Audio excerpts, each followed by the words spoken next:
It's Friday, the 11th of October from Sydney, Australia, the Sydney affiliate office of the Blanco Lirio channel, and we've got the preliminary report, NTSB report, on the ground collision between the Delta Airlines A350 and Endeavour CRJ jet. Let's check it out.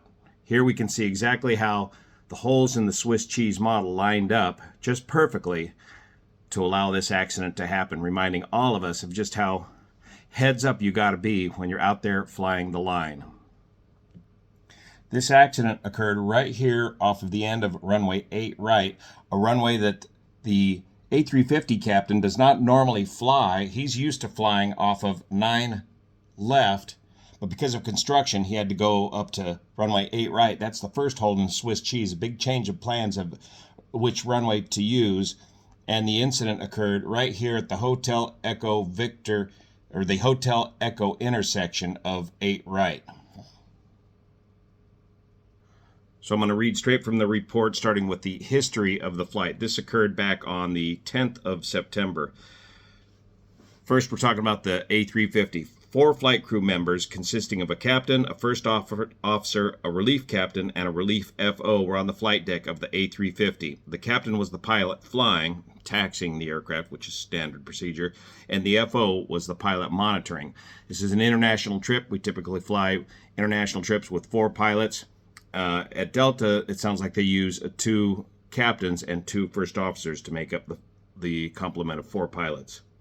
According to statements from flight crew members, the pilot flying was briefed that the long runway 9 left, normally used for heavy aircraft, was closed for construction. So there's the first big hole in the Swiss cheese, a change of plans.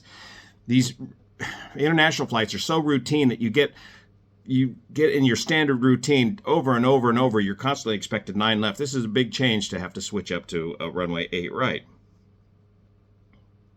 Therefore, they would be taxiing to and departing from runway 8 right.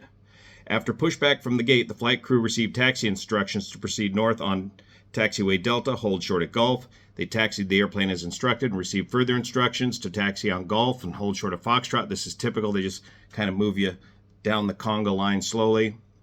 They were then cleared to taxi on taxiway Foxtrot and transition to taxiway Echo.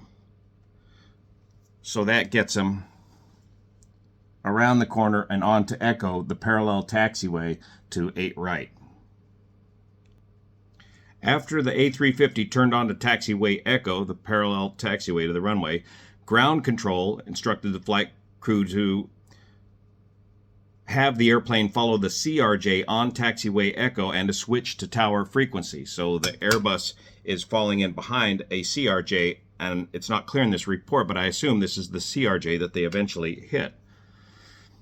So they switched from ground to tower. As the A350 continued to taxi on taxiway Echo, the flight crew observed the navigational alert message NavGNSS2 on the lower ECAM, or Electronic Centralized Aircraft Monitoring System, on the Airbus. So the FO informed the tower that they would need to stop to coordinate with maintenance before departure. Okay, so the second big hole in the Swiss cheese, another big change. ATC instructed the crew to continue, this would be the tower, to continue straight ahead on taxiway Echo as able and hold short of taxiway Victor to work on the problem.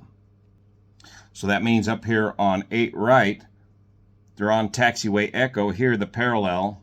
They're going to taxi past Hotel and hold short of Victor, this taxiway right here. Which makes sense to me now, because Victor I don't think is normally used by heavy aircraft. I don't think they have the wingspan clearance to use Victor. You guys tell me out there at Atlanta how that works for the A350, why he was even over in this area in the first place. It makes sense now. They had a maintenance problem, and they needed to troubleshoot it, and they needed to get out of the way of everybody else. The captain indicated that as the airplane approached the intersection with taxiway Victor, he was looking straight ahead and to the left to avoid the left wing tip from impinging on opposite direction traffic coming off of taxiway Victor.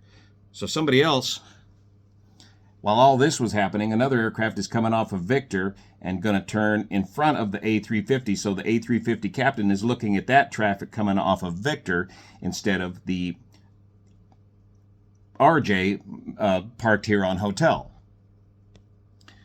At the same time, the right wingtip of the A350 impacted the vertical stabilizer of the CRJ, which was holding short of 8 right at Taxiway Hotel. Following the collision, the captain stopped the A350, set the parking brake. He reminded ATC that I was on the center line.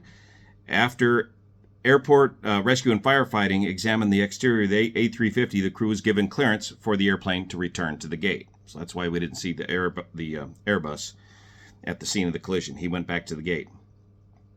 Now, on the CRJ, the captain was the pilot flying, and the FO was the pilot monitoring for the CRJ. Again, standard procedure. The flight crew indicated that the airplane pushed back from the gate and that the ground control instructed them to taxi to runway 8 right via Echo. The crew completed the before takeoff checks while on taxiway Echo, and ATC advised the crew that the A350 would wait for them and monitor the tower frequency for takeoff. Now, it's not clear here in the report. What does that mean? I think that means that the A350 will wait for them as they merge onto taxiway Echo and that the A350 will follow in behind them. I don't think it means, well, at the time, the A350 was planning on taking off on 8 right, so he's going to fall in behind the CRJ, waiting for the CRJ. The crew reported that they complied with the instructions, and the captain indicated that she maneuvered the CRJ to the hold short line on Taxiway Hotel, set the parking brake, and waited for their instruction from ATC.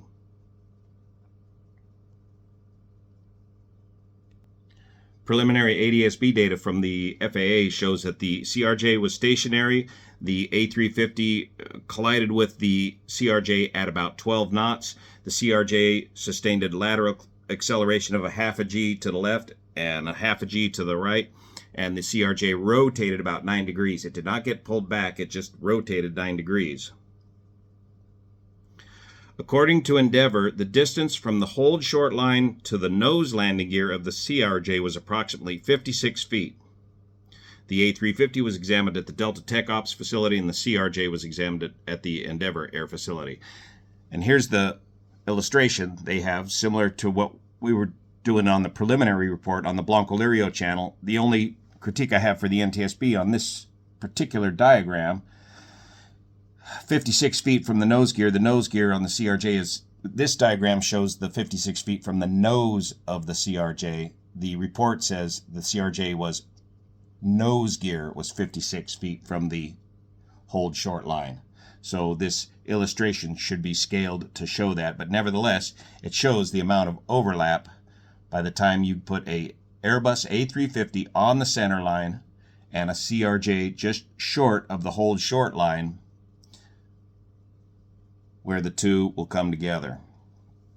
Reminding all of us, too, that at these busy airports, we need to pull up pretty close to that hold short line to make room for traffic behind you. But to be fair to the CRJ pilot, they probably were not expecting a lot of heavy aircraft. They certainly weren't expecting that A350 to pass behind him. He only had to pass behind him because he had a maintenance issue and needed to move behind him, and he's not normally up in that neck of the woods anyways. So many holes in the Swiss cheese lining up to create that ground collision, missing it by just that much, as Maxwell Smart says, reminding all of us just how sharp and heads up you got to be out there when flying the line, which is something I got to do here soon. Thank you so much for your support, especially the folks over on Patreon that make this content possible. See you here. See the link below for the complete report of the NTSB preliminary.